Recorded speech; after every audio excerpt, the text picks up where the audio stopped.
A paz de Jesus Cristo. Hoje iremos estudar a lição de número 1 do primeiro trimestre de 2018, da classe de adultos. A supremacia de Cristo, fé, esperança e ânimo na carta aos Hebreus. O tema dessa primeira lição é a carta aos Hebreus e a excelência de Cristo. O texto áureo está em Hebreus, capítulo 1, versículo 1, que diz assim: Havendo Deus antigamente falado de muitas vezes, de muitas maneiras aos pais, pelos profetas, a nós falou-nos nesses últimos dias pelo Filho.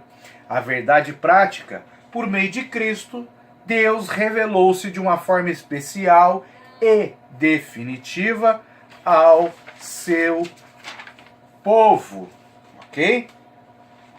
Então, nós temos que entender que essa carta aos Hebreus ela não tem um destinatário. Ou melhor, ela não tem um autor certo, mas ela tem um destinatário certo. Né? O autor não se identifica quando escreve essa carta, inspirada por Deus. E também essa carta ela é direcionada a cristãos judeus, né? Então ela tem um propósito de esclarecer mistérios que estavam escondidos no Antigo Testamento, que era de conhecimento dos judeus.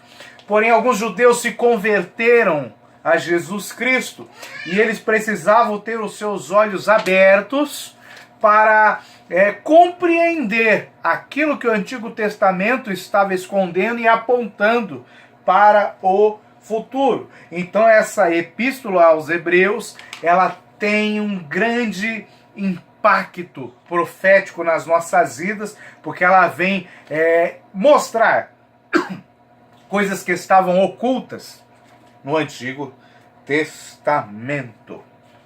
Ok? Então, de forma rápida, eu gostaria de mostrar o seguinte, né? O autor é desconhecido, o destinatário cristãos judeus, e o propósito é exortar os cristãos a terem ânimo, fé em tempo de apostasia, ou seja, essa carta é atual para os nossos dias. Porém, no primeiro versículo, olha que interessante, né? Ele começa a mostrar como que a comunicação de Deus se dava com os homens, né? É muito interessante a gente entender isso. Existem na Bíblia 3 períodos, tá? Eu vou botar aqui, ó. Existe 3 períodos. Vamos fazer assim, ó. 3 períodos na Bíblia, ok? 3 períodos. O primeiro período nós chamamos de dispensação do mistério. Paulo fala isso lá em Efésios. Depois nós temos aqui a dispensação, que ele chama de dispensação da graça. E depois a dispensação da plenitude dos tempos. São 3 períodos, 3 dispensações diferentes. Ok? Paulo, ele nos mostra isso quando ele escreve a sua carta, a sua epístola aos Efésios. Então nós temos 3 dispensações. E o escritor aos Hebreus, ele começa neste primeiro capítulo situando a revelação divina dentro desse contexto, desse parâmetro de tempo que Paulo nos registra em Efésios, né? Então ele fala, Hebreus 1, Deus em outro tempo, havendo falado aos nossos pais. Se nós estamos vivendo na dispensação da graça, né? Começa ali, morte e ressurreição de Jesus Cristo, o Espírito Santo é enviado sobre a terra e agora é dado sem medida sobre os homens. Então, nós estamos vivendo na dispensação da graça. Quando ele fala em outro tempo, não é na dispensação da graça, é na dispensação do mistério. Ele chama aqui de outro tempo, tá? E o interessante é que nessas 3 dispensações, Deus fala com os homens, ok? Então, em outro tempo, dispensação do mistério. Havendo falado aos nossos pais, muitas vezes e sob diferentes formas, por meio dos profetas. Então aqui ele está falando, ele cita, né? Os pais, que são os patriarcas, e depois ele fala aqui os profetas, tá?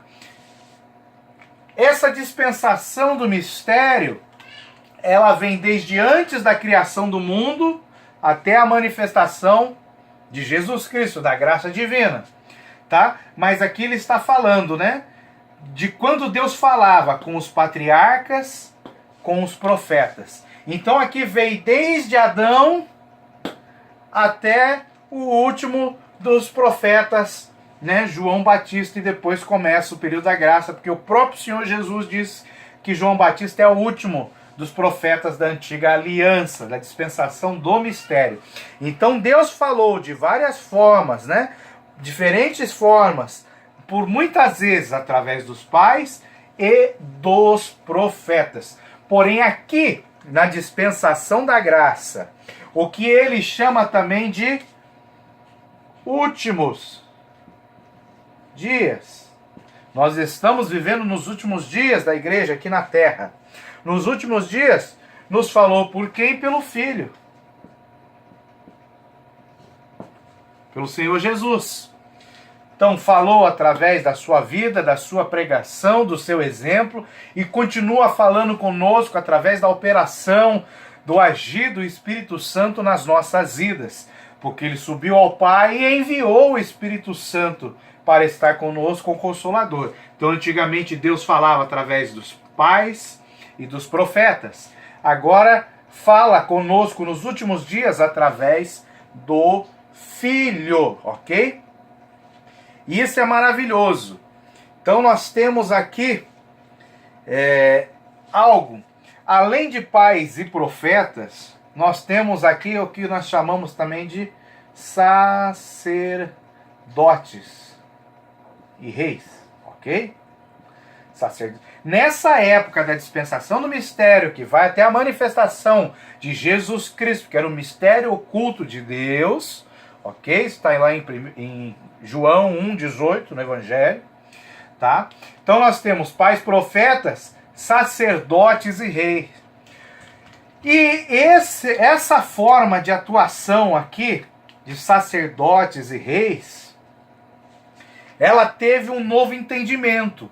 E a carta aos hebreus, né, aos judeus cristãos que se converteram, o autor, o escritor dessa carta, ele vem justamente para explicar essa mudança. Então ele já começa falando, a comunicação antes era com os pais e com os profetas, ou seja, os pais transmitiam a palavra de Deus, os patriarcas, os profetas transmitiam a palavra de Deus, assim como sacerdotes e reis, né? Arão, a sua linhagem, Davi, e assim sucessivamente, ok? Isso tudo na dispensação do mistério.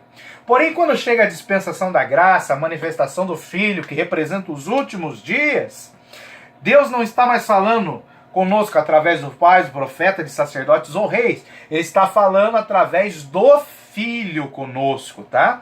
E esse sacerdócio, né, e essa forma de governo, de monarquia que foi estabelecida aqui na antiga aliança, na dispensação do mistério, ela agora vai, acabar, tá? Ela vai acabar. Por quê? Nos últimos dias, quando Deus fala através do seu Filho, ele estabelece um novo sacerdote, uma nova linhagem sacerdotal e real, né? Que vai ministrar agora, diante desta última dispensação chamada plenitude dos tempos. Então aqui, através de Jesus Cristo, que herda o sacerdócio, segundo a ordem de Melquisedeque, nós passamos a ser sacerdócio real, diz o apóstolo Pedro. Por quê? Porque agora nós herdamos esse sacerdote, segundo a ordem de Melquisedeque, através de Jesus, e passamos a ser reis juntamente com ele, a reinar com ele, fazemos parte do seu reino. É uma promessa que ele fez conosco. Vós reinareis comigo no meu reino, né? Então, nós fazemos parte disso. Porém, é necessário que o sacerdócio levítico acabe e que essa forma de governo monárquica através de homens acabe, para que nós possamos passar dentro de uma nova forma de governo e de ministração. Então, o sacerdócio levítico agora é substituído pelo sacerdócio segundo a ordem de Melquisedeque, onde nós somos feitos sacerdotes. Todo crente é um sacerdote.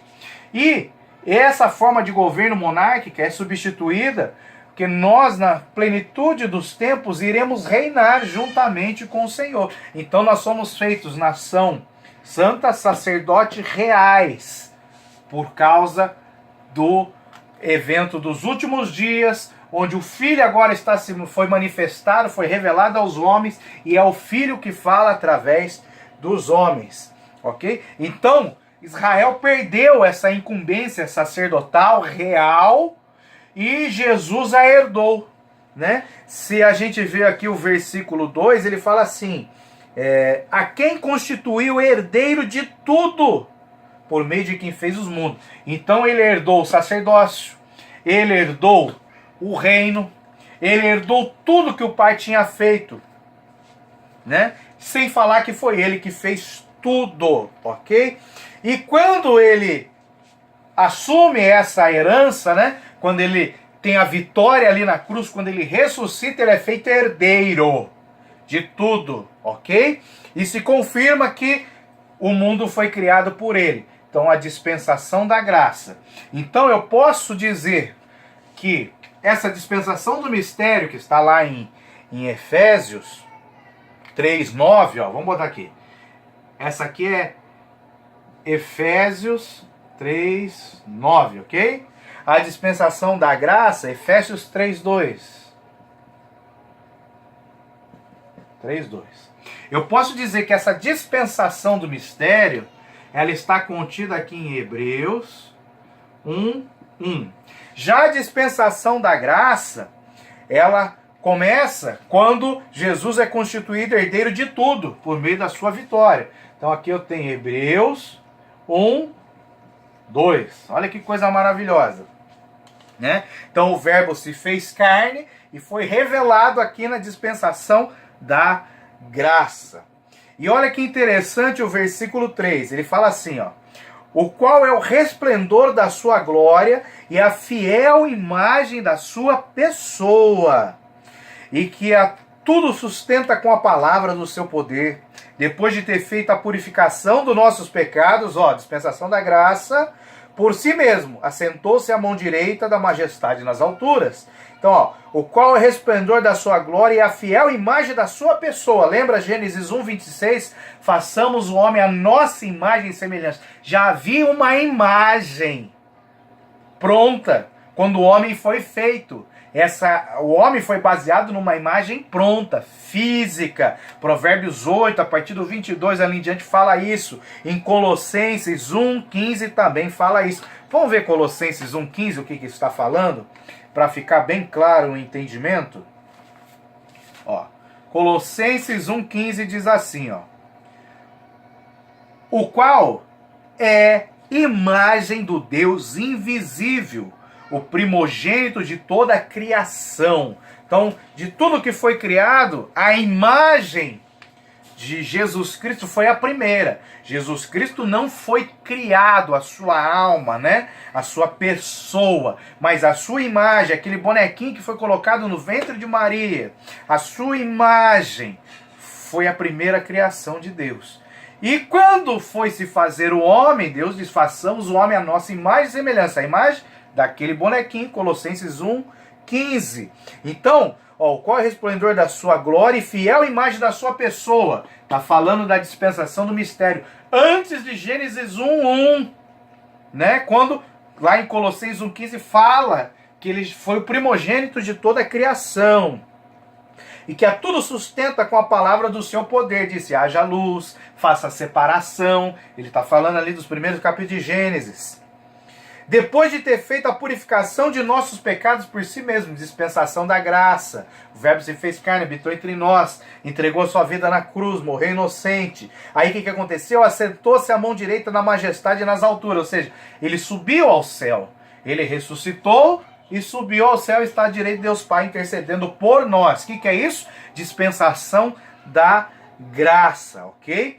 Ele continua ainda no versículo 4, e não somente se tornou tão superior aos anjos, quanto herdou um nome mais excelente do que eles. Então ele está falando que quando ele vence aqui, quando ele vence na cruz, e ele ressuscita e sobe, está lá com o Pai na glória, ele recebeu um nome mais excelente do que os anjos, ele se tornou superior aos anjos, porque ele se fez homem, ou seja, ele foi um pouquinho menor do que os anjos. Vamos dar uma olhada aqui no Salmo. Ó, o Salmo de número 8, versículo 4 em diante. Ó. O que é o homem mortal para que te lembres dele? E o filho do homem para que o visites? Contudo, pouco menor o fizeste do que os anjos. Então, quando Jesus se fez homem, habitou entre nós, ele foi feito a nossa, como nós somos, homem, né? Ele tinha a natureza humana e a natureza divina, porém ele abriu mão, né, da sua divindade para viver como homem aqui no nosso meio, em tudo foi tentado. Ou seja, contudo, pouco menor o fizeste do que os anjos. Ele veio aqui como um homem menor do que os anjos. Aí ele fala, e de glória e de honra o coroaste. Por quê? Porque ele venceu na cruz, ele cumpriu o propósito do Pai e foi coroado de glória. E com isso veio o direito da herança, ok? Então, nós vemos isso. Aí, no versículo 5, ele diz, porque a qual dos anjos alguma vez Deus falou, tu és o meu filho, eu hoje te gerei, e ainda eu serei para ele pai, e ele será para mim filho. Então isso está lá no Salmo 2, versículo 7. O que nós vemos? Nós vemos que a manifestação de Jesus Cristo, né, que estava escondido no seio do Pai, João 1,18, ela se dá através de um pacto, de uma aliança. Né? Ele fala assim, ó, eu serei para ele pai e ele será para mim filho. Ou seja, quando Jesus se manifestasse na terra, na dispensação da graça, ele se manifestaria como filho de Deus. E Deus, que até então era conhecido como ancião de dias, né, passaria agora a ser conhecido como um pai. Né? No Antigo Testamento nós não vemos o povo judeu se referenciando a Deus como um pai, mas agora, nesse período da igreja, nós somos ensinados a Jesus a chegar a Deus como Deus sendo o nosso pai, porque nós somos filhos de Deus por adoção, quando nós cremos e entregamos a vida a Jesus Cristo. Então, assim como ele foi chamado de filho e Deus de pai, nós também agora somos chamados de filho, tendo Deus como nosso pai. Era uma promessa, ok? E olha que coisa interessante. No versículo 6, ele fala assim, ó, de novo, quando introduz o primogênito no mundo, diz, adorem todos os anjos de Deus. Então, peraí, ó. Na dispensação do mistério, Jesus estava escondido no seio do Pai, acontecia as teofanias, aquelas aparições em forma de anjo, né? Que nós sabemos que era o Senhor, porque anjo não recebe adoração, e o anjo que se apresentou a Josué como capitão dos exércitos de Deus recebeu a adoração. Então temos a teofania, essa manifestação de Jesus Cristo no Antigo Testamento, porém estava oculto, era um mistério, por isso dispensação do mistério. Quando Jesus se revela ao mundo, né, ele se faz carne e se revela ao mundo, então ele nasce da Virgem.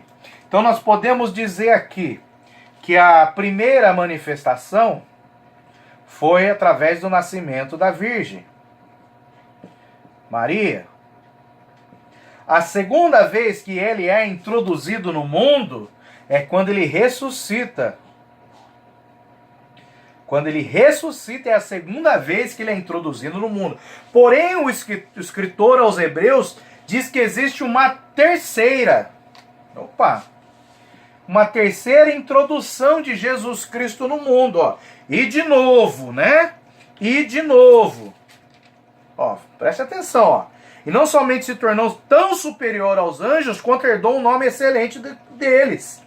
Então o que ele está querendo dizer com isso? Ele se tornou superior aos anjos, ó, quando ele nasceu como homem, ele foi inferior. Lembra do Salmo 8?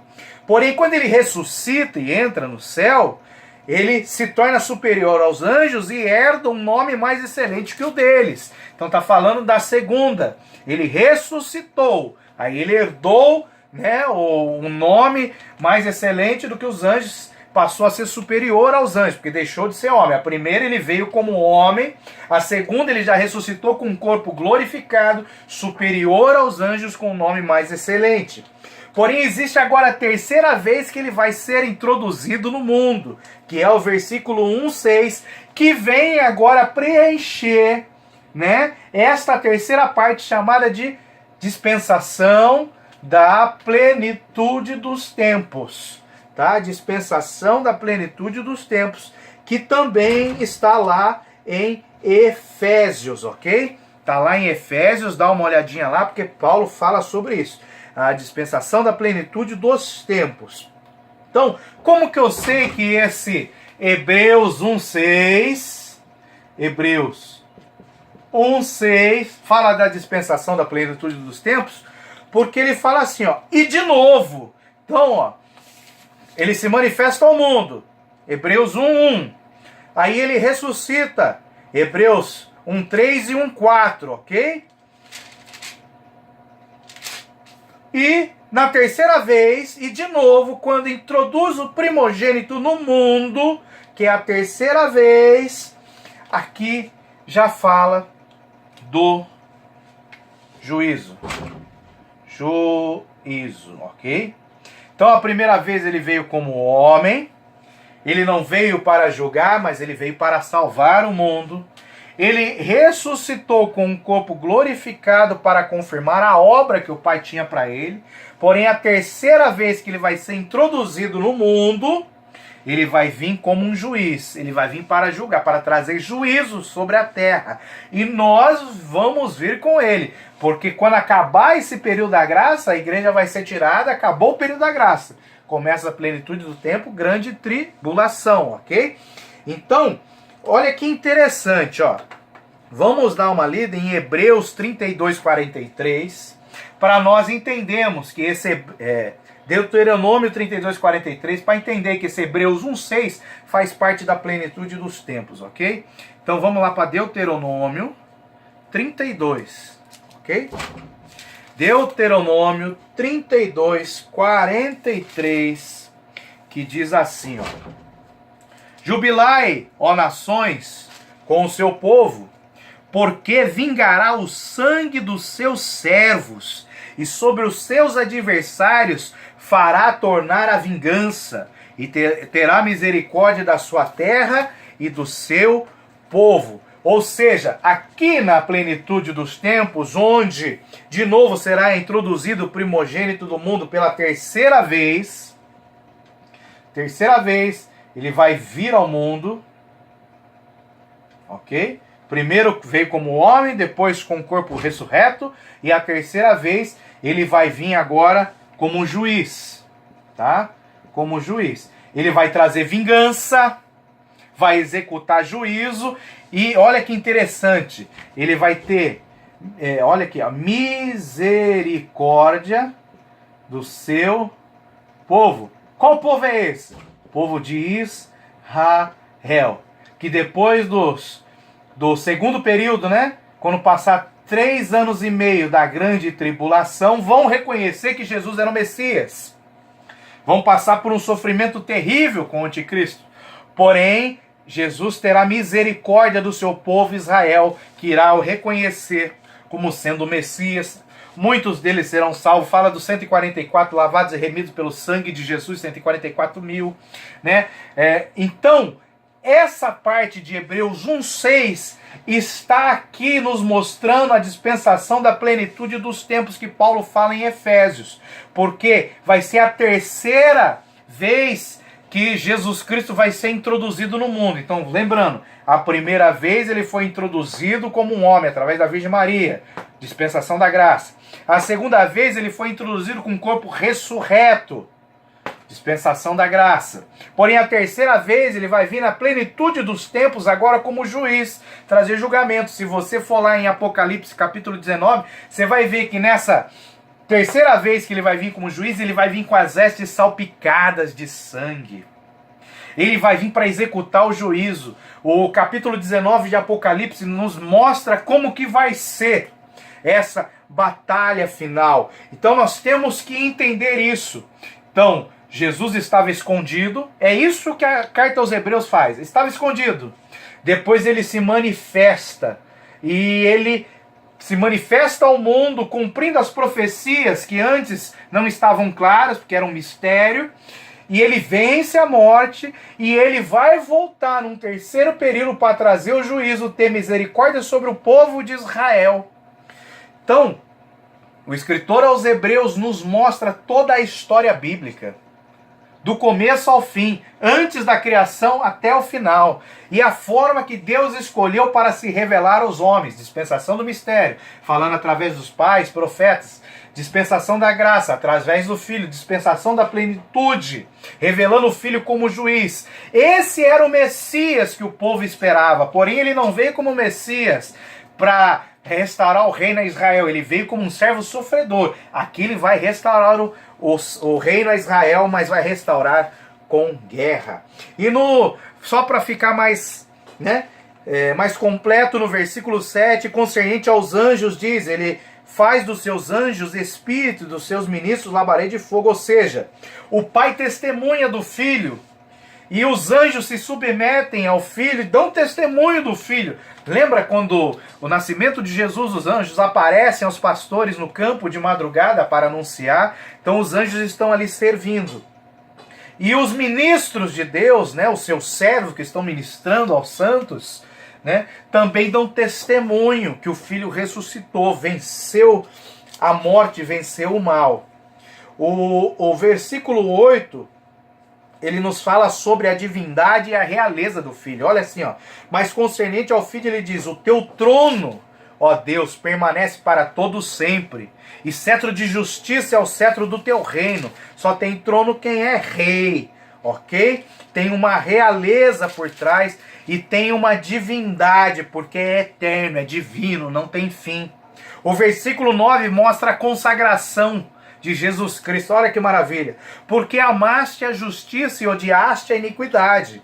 Deus, o teu Deus, te consagrou com óleo de alegria, muito mais do que a teus companheiros. Então, se você quer a unção de Deus na sua vida, ame a justiça e odeie a iniquidade, odeie o pecado, aborreça o mal. É um mistério.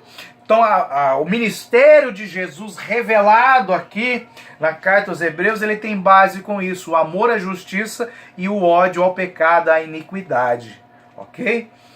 O versículo 10 mostra o senhorio do Filho como Criador, e acrescenta, tu, Senhor, no princípio, Jesus Cristo, fundaste a terra, os céus, são obras das tuas mãos, falando aqui, mais uma vez, da dispensação do mistério, botando Jesus como Criador, como Rei, como sacerdote. Versículo 11 fala da eternidade do Filho. Eles perecerão, mas tu és permanente, e como um vestido envelhecerão. Ou seja, os homens que pecam, os homens que não estão na presença de Deus, que não aceitaram, não receberam Jesus Cristo, esses vão perecer. Mas o Filho é eterno, e aqueles que entregam a vida ao Filho vão viver com Ele eternamente, ok? E para a gente finalizar, o versículo 13 fala da posição do Filho. Ele diz assim, pois a qual dos anjos Deus falou alguma vez? Assenta-te à minha direita, até que eu transforme os teus inimigos em estrado para os teus pés. Então Jesus está sentado, esperando o momento de vir para a batalha final, para restabelecer o reino na terra. E o versículo 14 fala da inferioridade e o serviço dos anjos diante do Filho. Não são todos os anjos espíritos ministradores enviados para o serviço daqueles que hão de herdar a salvação? Então nós aprendemos assim, que há um senhorio, a superioridade de Cristo perante toda a sua criação. A pior coisa que pode haver é um silêncio profético, não só no meio do povo de Israel, como da igreja. Então Deus falava e Deus continua falando. E nós não podemos deixar que um silêncio profético afete as nossas vidas. Se você não está ouvindo o Filho de Deus falar com você, tem alguma coisa errada. Busque se consertar rapidamente, ok? Então, esta é a primeira aula. Que Deus os abençoe. Em nome de Jesus Cristo.